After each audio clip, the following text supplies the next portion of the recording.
তাই, ঠিক তাই। যেই দেখলো বোনটা সারাদিন পর খাটাখাটনি করে একটু বিছানায় গিয়ে শুয়েছে, ব্যাস অমনি অমনি আমার দাদা, নমস্কার, এসে গেছে আমার ভোদা দাদা। হ্যাঁ, এই ভোদা দাদার রাত্রির বেলা নিশাচরের মতন যত চোর চাকুর আছে তারা কিন্তু এই রাত্রিবেলায় কাজ ছাড়ে। আমাদের এই ভোদা দাদার সারাদিনেই রাত্রিটুকুই পায়, এই রাত্রিবেলাটাই সে বেছে নিয়েছে নিজের মন কি বাত।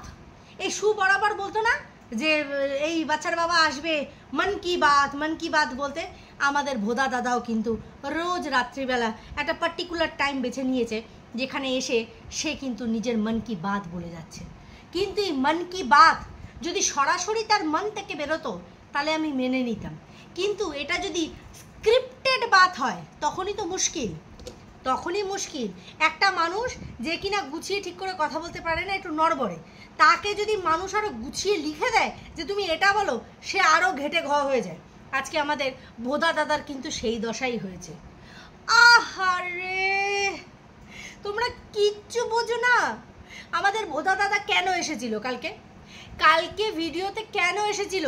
এটা বলতে এসেছিল যে সে যেটা বলতে চেয়েছে, একটা সামান্য কমেন্ট করেছে, সেই এই কমেন্ট বলছে মেসেজ করেছে, সেটাকে নিয়ে ভিডিও করে ফেলেছে। তার নিজের ওই 4 পেয়ে সন্তানটার ওপর একটা টান মায়া জন্মেছে, সেই খুচখাচ কথাগুলো বলতে এসেছে। আর জনগণের সামনে একটা লাইন ক্লিয়ার করে এইটা পরিষ্কার করে রেখে এসেছে, তুম আও আও কভি হাভেলি পে, মানে তুমি আসো তোমার বাড়িতে, হয় আমি থাকি সেই দিন, না থাকি সেই দিন, আসো সারাদিন থাকো, থেকে একটুখানি আবার পরের আবার বিকেলবেলা তুমি আবার নিজের নতুন ঠিকানায় চলে যাও। এই আহ্বানটা জানিয়ে জনগণের সামনে বলে গেছে। তোমরা না সত্যি এই ভোদা দাদাকে তোমরা কি পরিমাণে বিরক্ত করছো। সেই মানুষটাকে আজকে 2 থেকে 2.5 মিনিটের কথা বলার জন্য আসতে হলো। সে মানে কি বলবো না ভেবে হায় রে বলা তো হলো না, মানে এইরকম ভেবে যাচ্ছে বেচারা একবারে এমন ইসে পড়ে গেছে। আজকে আমাদের ভোদা দাদা কি বলছে? ভোদা দাদা বলছে, আপনারা হয়তো বলছেন আমার এটা গোটা সেটিং, কিন্তু আপনারা হয়তো জানেন যে এই চ্যানেলটা আমি কি করে ভিডিও দিলাম। আপনারা হয়তো জানেন আজ থেকে 1.5-2 বছর আগে এই চ্যানেলটাতে আমি যা ছিল সেগুলো শেয়ার করতাম। বাজার যাওয়া, অফিস যাওয়া, ট্রেন আসা, ট্রেন যাওয়া, এগুলো সব শেয়ার করতাম।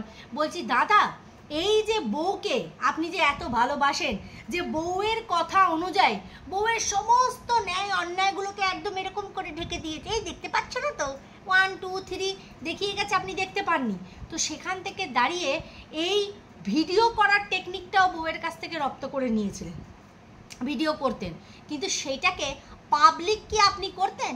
কখনো না। সেটাকে কোল্যাব করে মানে আবার জুড়ে দিয়ে সুন্দরভাবে প্রেজেন্ট করতো, টাইটেল থাম্বনেল দিয়ে।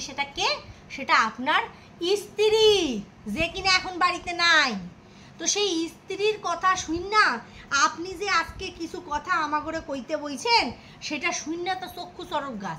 যেই বিছানায় শুইতে যাই সেই সময় আপনি আইসা পড়েন। আচ্ছা মুশকিল মাইরি, তো মহা সমস্যায় পড়া গেছে, রোজ রাত্রির বেলা একটা কন্টেন্ট চলে আসছে।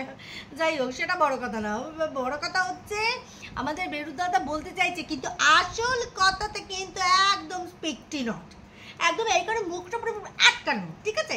তো বেরুদাদাকে আমি পুনরায় আমি জানতে চাই, জবাব চাই, জবাব দাও। সাধারণ মানুষ জানতে চায়, ভিউয়ার্সরা জানতে চায় যে আপনার বউ খোলাখুলি কিছু কয় নাই যে আপনাদের মধ্যে প্রবলেমটা কি। একটা স্বামী স্ত্রীর মধ্যে এমন কেমন প্রবলেম হইয়া গেল যে দুজনে আলগা হইয়া গেল। নাটক অবশ্যই বলছি না, আমি আবার মিথ্যে কথা বলে আমার চোখ কাঁপে, কিন্তু আমি মিথ্যে বলছি না। কিন্তু কথাটা হচ্ছে এই যে আলাগ হয়ে গেলেন, তার জন্য কি উপমা দিয়েছে আপনার স্ত্রী? বলেছে আপনি ছি না ল, এটা বলেছেন। তো আপনি এইটা কেন বলেছেন? এইটার বিষয়ে বক্তব্য রেখে একটা ভিডিও আপনি কেন করছেন না? প্রতিদিন ভাট বকছেন, অথচ কেন বলছেন এই যে গুজাতার ঘর সংসার, সে এসে বলছে ভাত জোর করে বলছি নিজের মান সম্মানটা রাখুন।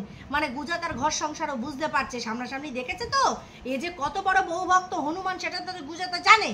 সেইখান থেকে দাঁড়িয়ে গুজাতা বলছে আপনি দয়া করে নিজের মান সম্মানটা রাখুন, এরকম করবেন না, ভিউয়ার্সরা সব বুঝতে পারে। কিন্তু ওই যে আমাগো বোধা দাদা তো একদম বোধাই, বউয়ের কথাতে সে শুধুমাত্র এই বাজে কথা চলে যাচ্ছে, ভীষণ তোমরা আমাকে এরকম ম্যানিপুলেট করে দিচ্ছ। যাই হোক, সেটা বড় কথা না, বড় কথা হচ্ছে যে কেন ওই ওয়ার্ডটা বউকে বলেছেন। রাগের মাথায় এই ওয়ার্ড, নিজের 12 বছরের সঙ্গিনীর বিষয়, হ্যাঁ সে কে দাদা? এইবার যেটা বলছি, দ্বিতীয় কথা হচ্ছে আপনার বউ ওই প্ল্যাটফর্মে না, সরি, ওই ফ্ল্যাটে গিয়ে 750 ml খেয়ে ফেললো বিপি, তাতে আমার বিপি বেড়ে গেল, মানে ব্লাড প্রেশার। হ্যাঁ, সেইখানে তো আপনার কিছু বলার নেই যে একজন শিক্ষকের ছেলের বউ, সে কিনা নিজের শ্বশুরবাড়ি ছাইরা যেই ফ্ল্যাট গেছে, ফ্ল্যাটে গিয়াই চিকেন 65 আর ড্রাই চিলি চিকেনের চাট বানায়, সে সুজি 1 বোতল শুটে দিল 30 ml করে, আর আপনার শালিকা সে প্যাক বানিয়ে দিচ্ছে। প্যাক মার আর বল যা দো, প্যাক মার আর বল যা দো, বোঝা বোঝা বোঝা। ভুলে গেলে চলবে? ভুলে গেলে কি চলবে? চলবে না তো। হ্যাঁ, রাত্রিবেলা আপনি এসে গেছেন, আসল কথা থেকে আপনি কেন সরে যাচ্ছেন এদিক ওদিক সেদিক, আপনাকে জবাব দিতেই হবে। এটা জনগণের আবদার। তোমরা বেশি বেশি করে আমাদের এই ভোদা দাদাকে কমেন্ট করো, যে আপনি এই কথাগুলোর ক্ল্যারিফিকেশন দিন, চাই, আমরা শুনতে চাই। বুঝতে পারছি? চলো বন্ধুরা, ভিডিওটা এখানেই এন্ড করছি। যদি আমি একটা কথা পয়েন্টে পয়েন্টে বলে থাকি আর তোমাদের জয়েন্টে জয়েন্টে নাড়া দেয়, রিম্পা ঠিক বলেছে, অবশ্যই করে কমেন্টের মাধ্যমে সহমত জানাবে। কি রেলাবাজি করছি আমি ভিউয়ার্সদের ওপরে, সেটা বড় কথা না, কিন্তু আর এদিকে আমাদের ভোদা দাদাকে আবদার করবে, বলবে যে সে যেন এই দুটো বিষয় ক্লিয়ার করে, যে বউয়ের ওই ভুলে চলবে না, কেন কিছু বলছে না এই বিষয়। হ্যাঁ, স্পিকটি নট কেন। চলো সবাই খুব ভালো থেকো, সুস্থ থেকো। ইন্ট্রো দিতে ভুলে গেছি, মাফ করে দাও। সবাই ভালো থেকো, গুড নাইট।